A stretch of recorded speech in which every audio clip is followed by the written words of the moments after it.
Biodiversidade no tempo profundo. Você sabe quantas espécies existem no mundo? Para falar a verdade, nem nós sabemos. De acordo com estudos feitos pelo checklist anual do Catálogo da Vida, estão registradas cerca de 1.664.506 espécies viventes e 49.346 espécies extintas. Entretanto, pesquisadores estimam a quantidade real para mais de 8,7 milhões de espécies viventes, considerando desde as pequenas bactérias até gigantescos mamíferos. Se pararmos para analisar os números, perceberemos que a quantidade de espécies registradas hoje é muito maior do que as que foram extintas. Mas isso significa que viveram menos espécies no passado, em todos os bilhões de anos da história biológica, do que nos dias de hoje? Com certeza não.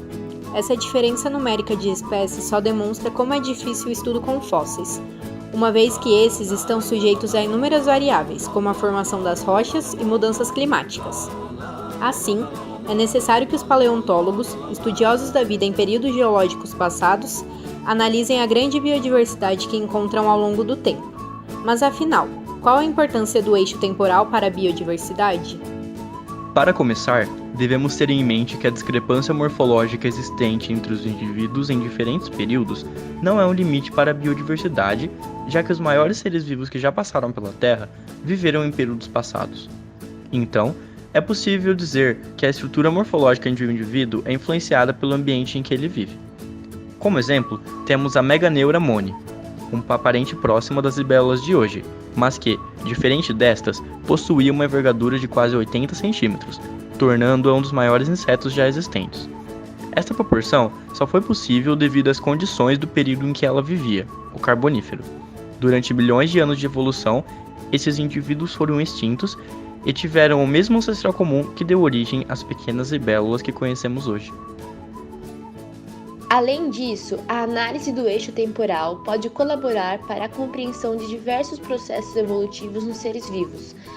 A comparação de fósseis, organismos existentes e extintos, assim como de suas estruturas, pode auxiliar a construção de uma árvore filogenética mais completa, um esquema que representa a evolução de todas as espécies e suas respectivas posições no tempo evolutivo.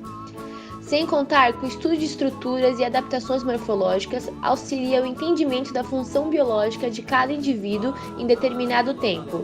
É possível supor funções ecológicas ocupadas pelos mais variados organismos e, deste modo, comparar as diferenças com a realidade atual.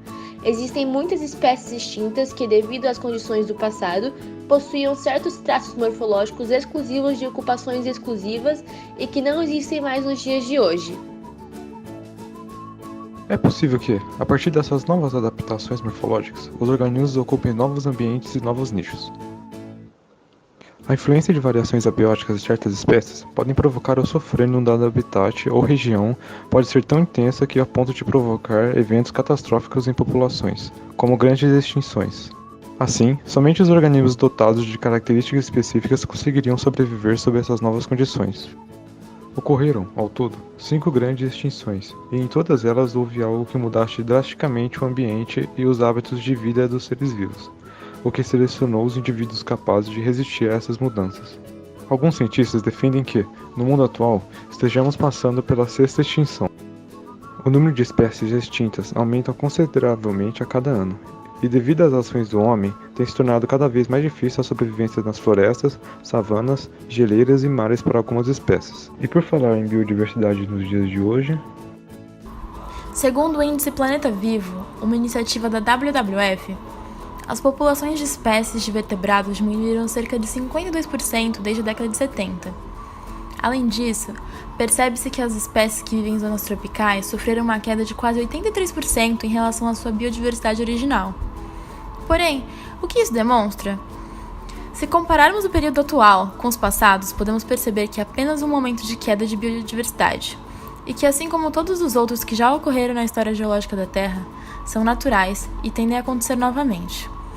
O planeta sempre esteve e está em grande transformação.